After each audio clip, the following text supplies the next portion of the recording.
O caos na segurança de escolas públicas do município tem gerado mobilização em busca de ações de curto e médio prazo. Para falar conosco sobre esse assunto, nós recebemos aqui no programa Espaço Aberto pela TV e Rádio Câmara Bauru a Isabel Miziara, que é secretária municipal de Educação. Isabel, eu queria te agradecer pela presença aqui conosco. Seja bem-vinda ao nosso estúdio. Muito obrigada, é um prazer estar aqui e poder prestar os esclarecimentos que são possíveis e necessários à população bauruense. Bom, eu sou Lidiane Oliveira, comigo nos trabalhos técnicos pela TV Câmara, o Rafael Marobo. Secretária, a gente começa falando sobre essa ação agora no início de 2019, já divulgada pela Prefeitura, que é a instalação de um projeto de vídeo monitoramento em várias unidades municipais, em várias escolas públicas. Como é que vai funcionar esse esquema? Esse esquema, essa ideia, a implantação desse projeto é uma vertente da preocupação da gestão municipal com seus bens patrimoniais na área da educação e da saúde também, porque neste projeto não estão elencadas somente unidades escolares, temos também unidades básicas de saúde, pronto-socorro, as UPAs, que são alvo também de algum furto, vandalismo e invasão. Nesse espectro, nós temos então a proposta de instalar essas videocâmeras para que elas sejam monitoradas na perspectiva de que haja uma diminuição dessas invasões e desse vandalismo que acontece nas escolas municipais. Para começarmos essas instalações desses equipamentos, pela divisão de vigilância sanitária do município, nós elencamos quais foram as unidades escolares que mais foram alvo de vandalismo e furto em 2018, para estabelecermos um cronograma de trabalho a partir do indicador de que as mais digamos assim, invadidas no ano passado fossem as primeiras a receber esse equipamento. Quais são essas unidades? Nós começamos pela Valdomiro Fantin, fomos para a EMEI Miriam, para a Escola Geraldo Arone e assim sucessivamente, e eu vou até preferir não divulgar toda a escala, porque nós observamos que algumas unidades escolares que nem eram alvo de furto passaram a ser, e a minha interpretação, que pode ser até muito inocente, é que a sensação que ficou vou instalar um equipamento ali que vai monitorar o que acontece naquela unidade escolar. A invasão aconteceu antes disso. Então, a EMEI Miriam é um exemplo muito claro disso. Tinha sido anunciado que a instalação seria no dia posterior à divulgação. Houve invasão, roubaram toda a fiação elétrica da unidade escolar. Nós tivemos que comprar a fiação, refazer o serviço de elétrica da escola para que a empresa pudesse fazer o seu serviço de instalação de câmera. Então, nós estamos preferindo não divulgar essa cronologia para evitarmos esse tipo de ação que ficou muito casada, as duas situações. Então nós chegamos a uma conclusão de que ficou sabendo que vai ter a instalação do equipamento, eu vou furtar antes que isso aconteça. Agora, a escola municipal, a EMEI do Núcleo Fortunato Rocha Lima, ela foi um dos grandes alvos de vandalismo no ano passado. Foi um grande assunto discutido não só pela Secretaria de Educação, mas também pela Câmara Municipal. Vereadores, junto com representantes do Executivo, estiveram em loco, conhecendo, acompanhando o problema. Essa escola também recebe esse investimento? Então, essa é a escola que eu citei agora há pouco, que é a EMEI Miriam. O ano passado ela foi alvo de 9 invasões. Este ano de 2019 já foram 4, e foi justamente na EMEI Miriam que, na véspera da colocação do equipamento, entraram lá e furtaram. Refizemos o serviço da parte elétrica, porque roubaram toda a fiação da escola. Repusemos, a empresa foi lá e instalou. No dia seguinte, novamente eles entraram e furtaram a fiação. Quer dizer, dá a sensação de ser um desafio à ordem pública que você está tentando fazer alguma coisa e eu não estou concordando com isso, então dá a sensação de que estão naquele embate provocativo. Você vai fazer, eu vou destruir. Você vai fazer e eu vou destruir. Mas agora parece-nos que a situação foi acalmada, o vídeo, o monitoramento está lá, instalado, está funcionando. Então, a nossa esperança grande é que isso realmente apazigue. Onde e de quem vai ser a responsabilidade pela operação dessas câmeras, né? Por checar e vistoriar todo esse material, e qual vai ser o custo desse investimento? O investimento como um todo, porque retorno que não é só para a Secretaria da Educação, é um contrato de 1.373.000. Nesse valor aproximado que tem aquelas casas quebradas, né? Valores miúdos. Para a Secretaria da Educação, o valor deste contrato é de 300.000 e nós daremos conta de fazer isso nas nossas 80 unidades escolares. O setor da prefeitura responsável pelo acompanhamento é a vigilância da prefeitura, tanto que o contrato foi startado a partir da vigilância da prefeitura, que tem um departamento que cuida especificamente disso. Eles serão os responsáveis por este acompanhamento. Agora, qual é a expectativa de redução dos casos de vandalismo com a instalação das câmeras, secretária? Eu acredito que o 100% é difícil, né? Seria um mundo ideal que não equivale ao mundo real. Mas nós temos uma percepção de que com esse trabalho, que tem uma proposta de ser bastante efetivo, nós consigamos reduzir na casa dos 70% destes eventos, o que para nós seria uma situação muito interessante, porque é necessário que a população e a comunidade das escolas, do entorno das escolas, tenham em mente que todo o dinheiro que nós gastamos para consertar aquilo que já estava executado, nós deixamos de gastar e de investir na qualidade do ensino. Então, equipamentos que poderiam ser adquiridos para melhorar a qualidade do ensino nas unidades escolares, nós acabamos desviando para a manutenção desses prédios que foram vandalizados, porque quando eles entram nas escolas, existe a situação do furto e equipamentos que nós obrigatoriamente temos que repor dentro das escolas e que estavam em boa condição de uso, e o estrago na estrutura do prédio, porque a cada vez que eles entram, algumas coisas são quebradas dentro das unidades escolares. Então, são desvios de verba pública que poderia ser utilizada na melhoria da qualidade do ensino que a gente tem nas escolas. Quando a gente fala em segurança de escolas, de prédios escolares, a gente também fala em ronda escolar, não é? Além do vandalismo, uma grande preocupação é com a invasão de usuários de drogas a essas unidades. Existe um projeto, existe uma sugestão do comando da Polícia Militar da inclusão de vigias por meio da atividade delegada, se não dentro das escolas, ao menos no entorno. Isso é possível? É viável? É interessante, na sua opinião? A atividade delegada, ela é bastante interessante. Existe uma proposta da gestão municipal, através do gabinete do prefeito, nessa situação de implementar a atividade delegada, não especificamente para unidades escolares, mas para cuidar da cidade. A cidade precisa ser cuidada, a atividade delegada, ela pode ajudar muito a diminuir os impactos dos furtos e vandalismos e invasões que acontecem nas instituições da prefeitura.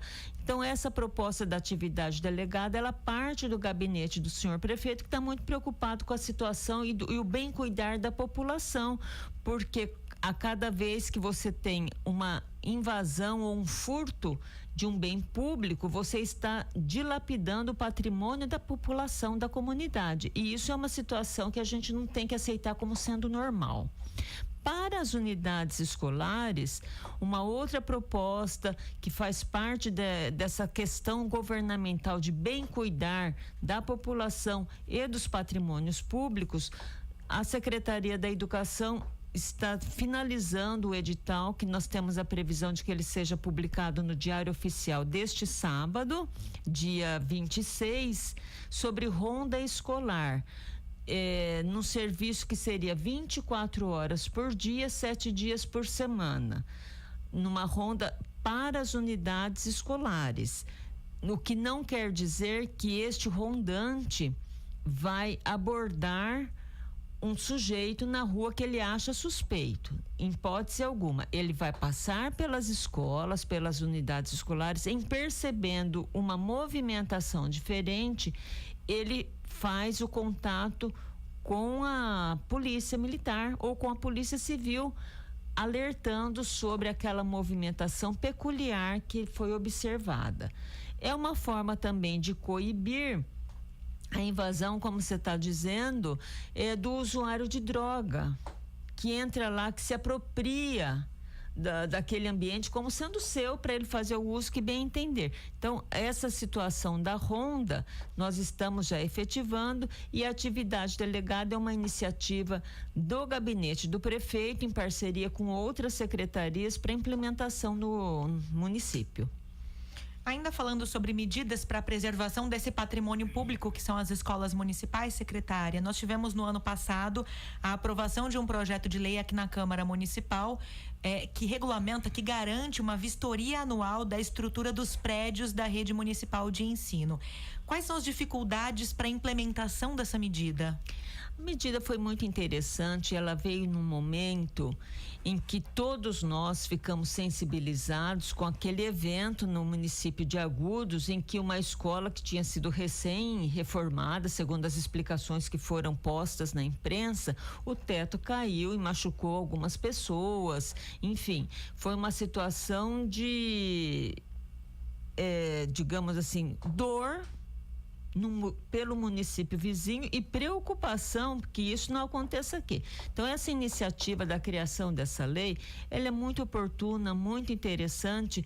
Ela foi aprovada, validada, mas ela ainda não foi efetivamente implementada em termos de ação, porque alguns refinamentos precisam ser tratados, porque é uma lei que envolve vários setores da sociedade civil, inclusive, e associações, com a participação de profissionais não obrigatoriamente vinculados à prefeitura municipal, mas vinculados, por exemplo, à associação dos engenheiros, arquitetos e agrônomos de Bauru, do sindicato dos engenheiros, das universidades, e nós temos que verificar agendas que sejam possíveis para que essas pessoas, ao visitarem essas escolas, essas unidades escolares e emitirem os laudos, tenham respaldo de que esse laudo, que gera uma responsabilidade técnica, tem uma sequência. Não basta eu simplesmente ter um laudo e não fazer nada com ele. Eu tenho que ter o aparato, inclusive, da Secretaria de Obras do município, poder atender e executar aquilo que foi apontado enquanto falho, enquanto necessidade de reforma, de reforço, de reestruturação. Então, é uma lei bastante significativa em termos de importância, mas que ela precisa de aprimoramentos para que nós possamos efetivamente executá-la. Inclusive a firmação de convênios com essas entidades parceiras por meio da prefeitura e exatamente. Então tem que estabelecer essa parceria, ou seja, a sociedade civil tem que se tornar partícipe da vida do município, o que é bastante interessante. É uma proposta que é sempre bem-vinda, porque você parte do princípio da gestão democrática, onde os entes envolvidos têm participação efetiva e ativa nessa situação.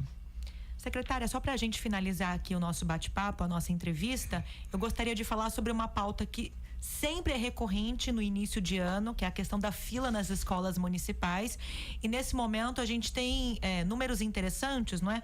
Uma fila de espera para creches, para vagas em creches do município, que se reduziu, né? Que diminuiu mais de 70% agora para esse ano. A que se deve essa redução, né? Que tipo de política e medida foi implementada e que acabou concebendo esse resultado tão positivo?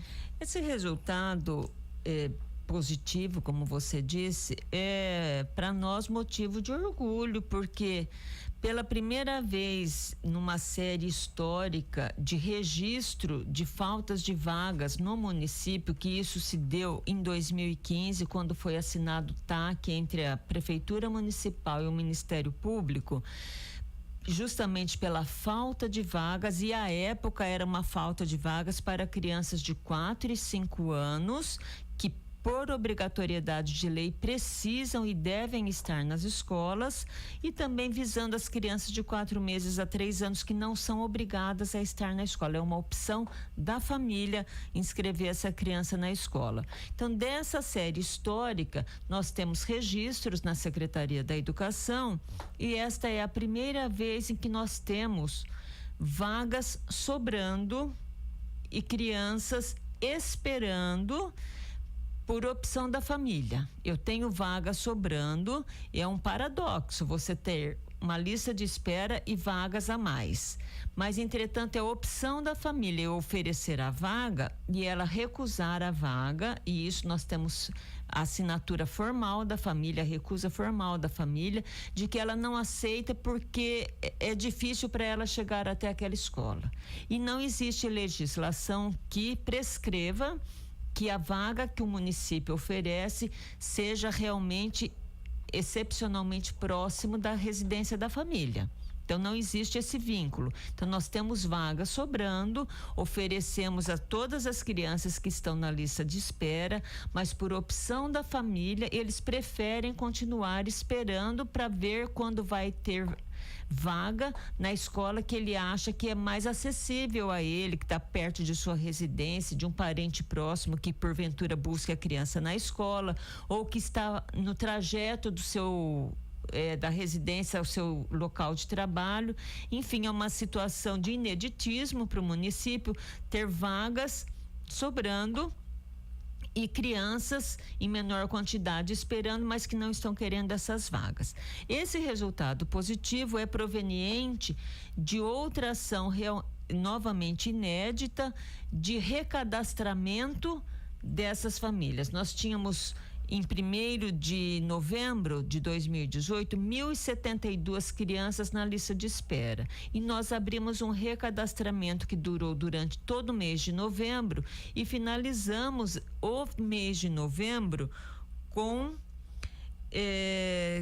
578 crianças recadastradas. Isso quer dizer que de 1.072 para 578, esse gap nos indica de que eram famílias que já não queriam mais essas vagas, que mudaram de Bauru, que mudaram de estratégia de vida, enfim, motivos variados.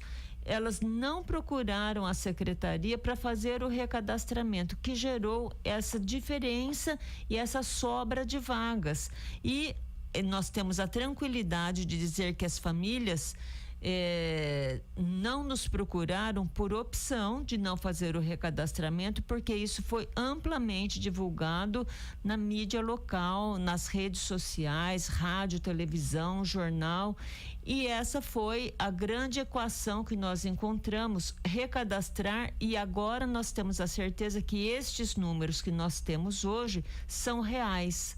Antes eles eram fruto de uma cultura de pura e simplesmente você ir acrescentando nomes na lista de espera sem verificar se os que já estavam realmente ainda desejavam permanecer esperando pela vaga, se já não tinham mudado de ideia. Como você comentou, o caráter hoje de escolha dessas vagas mudou muito, né? Antigamente os pais, as mães em especial, preferiam vagas em unidades próximas às suas residências. Hoje a preocupação é que essas escolas e essas creches fiquem perto do trabalho, né? Para facilitar a logística da família. Nós temos muitas situações de pessoas que querem uma escola perto do seu local de trabalho. E aí sobrecarrega as unidades aqui do centro. Exatamente. Nós temos 5 escolas na região central de Bauru. Essas estão excepcionalmente cheias na sua plenitude, com vaga de lista, com lista de espera por vagas, mas que nós não podemos estourar a quantidade de alunos, porque nós temos que nos preocupar